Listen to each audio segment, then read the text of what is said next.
Godzilla 1998, at least that's what I call it. This Godzilla flick is the only one that I know of that is not a Toho production, therefore is not from Japan.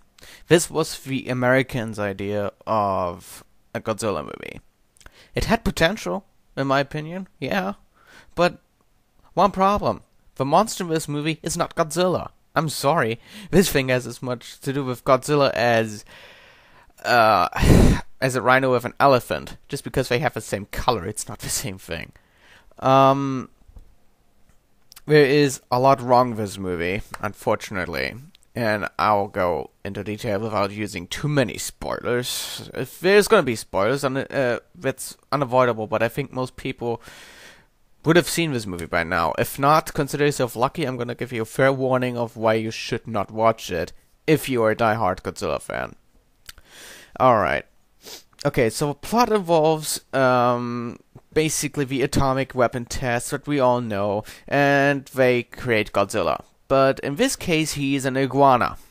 At least that's what the intro of the movie suggests, even though later on in the movie they say that he's a mutated Allosaurus or something like that. I don't know. Point being, he's not the mutated dinosaur that we used to know. Movie starts out fairly good. Some fishing trailers get attacked, and it looks all good because they don't show the monster. Godzilla is not seen at the beginning of the movie. Then he makes his way to New York City. Where else? What else would he attack? Let's face it, it's an American movie. Of course, it takes place in New York. Which is a cool idea. Godzilla stomping through New York? Yeah, that's what I would have done. So he arrives, he stomps through the city, is causing a shit ton of chaos, and already we can tell that he looks a little different, but we haven't seen his face yet. Eventually he's gonna look like what the original was, right? No, this thing has nothing to do with Godzilla. Again, it looks like a freaking T-Rex crossbred with Godzilla himself. He's standing completely differently, his face is all messed up. He has none of Godzilla's trademarks. I will get into that later, though. How's the cast of this movie? Can that at least hold up? No. Simply said, no. Matthew Broderick plays the lead role in this one, and he is one of the worst non-actors I have ever seen in my life. How can this guy be famous? What for, please? This guy can't act. He has no emotion. He has no facial expression. It is always the same. I hate actors like that simply cannot act. I'm sorry. This guy... I could act better than that. Seriously. Anyway, enough of him. There's not much he does. He's some sort of biology expert or something. He basically studies radioactive animals, or no, that's not correct. Animals that have changed through radioactivity. Therefore, the U.S. government chooses him as an expert on this new Godzilla disaster. So they invite him over to New York and want his advice. Yeah, here's my advice: blow the damn thing up. So, first off, that's bound to happen, and secondly, we are talking about a movie made by Roland Emmerich. We all know this guy is gonna cause a shit ton of explosions, and that happens. There are some action scenes, a lot of them actually, and they're good. The action scenes of this movie are good. There's nothing to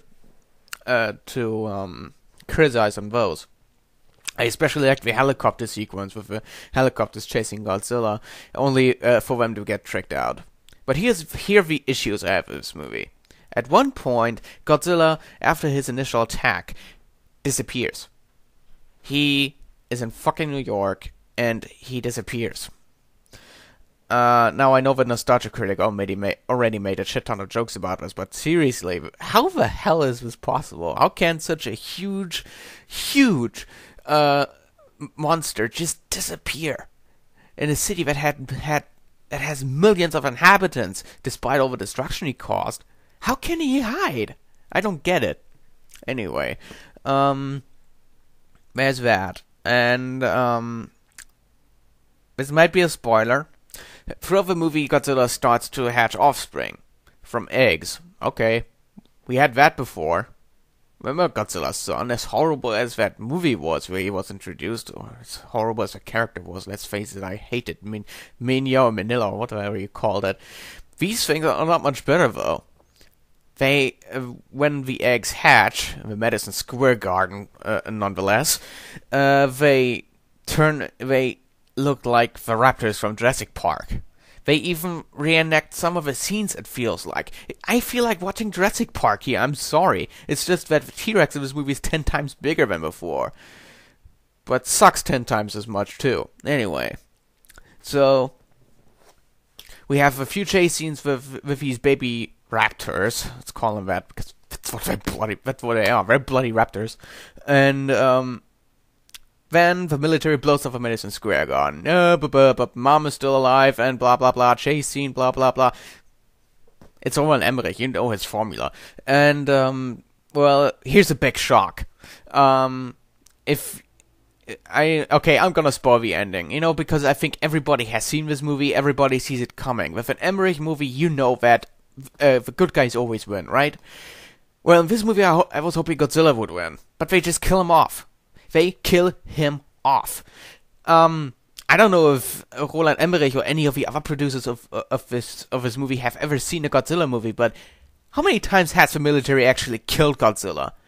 Once, as far as I remember, in the original movie, but they used a special weapon, a weapon of mass destruction that, as far as I know, is pretty unique. The oxygen destroyer? Does that ring a bell? No, in this movie they use fighter jets. Fighter jets. One of those things Godzilla has always been completely invincible to. Fighter jets cannot kill Godzilla. That is impossible. In these movies, they throw bombs on him. Jets firing machine guns, rockets, tanks, maser cannons. Yeah, they're called masers. And all kinds of other shit. It never works. None of that works. It is part of the Godzilla lore that he is indestructible. And in this movie they kill him off with, I think, 5 or 6 missiles. From a fighter jet, nonetheless. This is laughable. Absolutely laughable. I don't even have a problem with the fact that Godzilla eats fish in this movie. Well, he lives in the ocean most of the time, so I would think he does. So I'm okay with that. But there's just such glaring mistakes in this movie. Godzilla disappearing without being seen. How the fuck is that possible? And yeah, they just kill him. And as always, one of the eggs in the Madison Square Garden survived, and we have a door open to a sequel. That was never made, thank God. Well, technically it was. It was a TV series, a cartoon based on this show that supposedly was a lot better, and actually the offspring of Godzilla in that show actually had his dad's abilities, which leads me to the next point in comparison. This abomination against the original Godzilla. So, what is Godzilla's trademark ability? What you see him do all the time.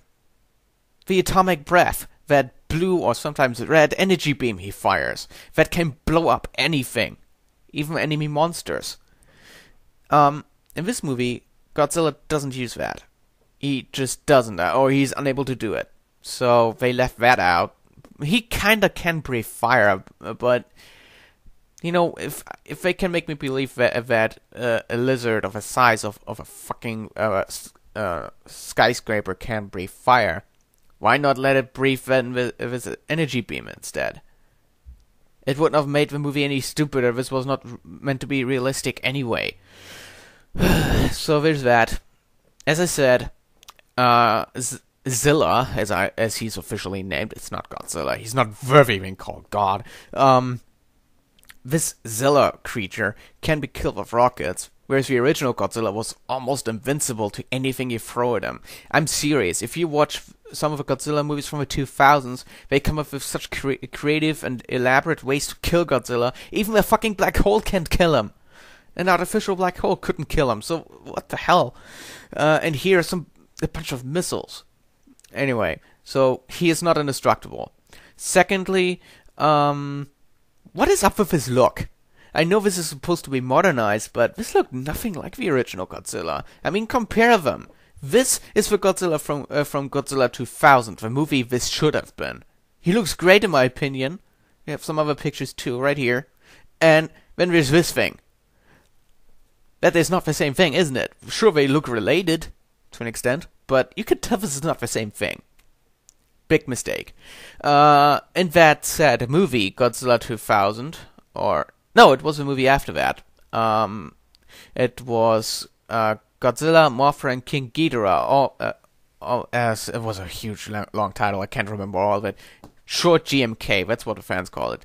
That movie had a shit ton of monsters, and at the beginning they mentioned earlier monster attacks, and they actually referred to this movie.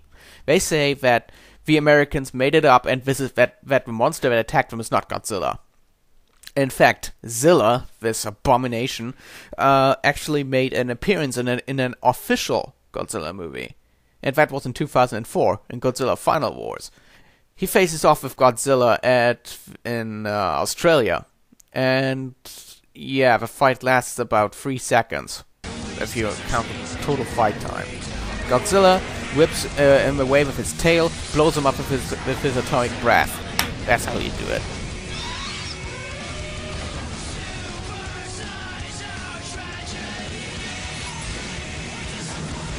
Epic fail. Oh yeah, and also I'd like to mention, Godzilla never fights a monster in this movie. That is pathetic. But of course it was CGI. Godzilla will always be a guy in a suit for me, I'm sorry. Even though many people will disagree on this, but hey, to me, it worked out better. Okay, so there's that. Another bit of trivia. The mayor of a town, I almost said, New York, and his personal assistant, or whatever it is. These two guys are based on Roger Ebert and Gene Siskel. They are two of the most famous movie critics of all time. And these two characters in the movie are based on it. One problem I have with that, they don't get killed off. These guys have bashed Stargate, the first movie that Roland Emmerich did. At least I think it was his first. And he parodies them in his own movie, and he doesn't kill them. Roger Ebert himself said, basically said back then, you put us into a monster movie, you don't even kill us off. Yeah. It's pretty desperate. It's like, he started the joke, but he didn't finish it. What the hell? Anyway, two different verdicts for this movie. First verdict, as a Godzilla movie, 0 out of 10. There's no credibility here. Nothing to see if you're a Godzilla fan. If you really value the creature you're a fan of.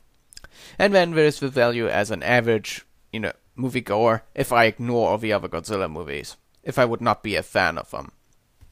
As a non-fan, I'd probably rate this somewhere between a 6 and a 7 out of 10. Because it is entertaining, it has great action scenes and all that, but unfortunately, the bad acting and the fact that this creature has nothing to do with Godzilla totally destroys it, in my opinion. So,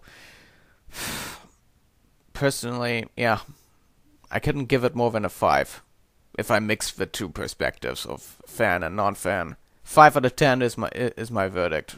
It doesn't get higher than that, I'm sorry. Maybe 5.5, but that's where I stop. Anyway, that ends the rant on the Godzilla movie. We had to do a bad one eventually, but I will keep that to a minimum, and from now on only make good ones. So, and see you until my next review.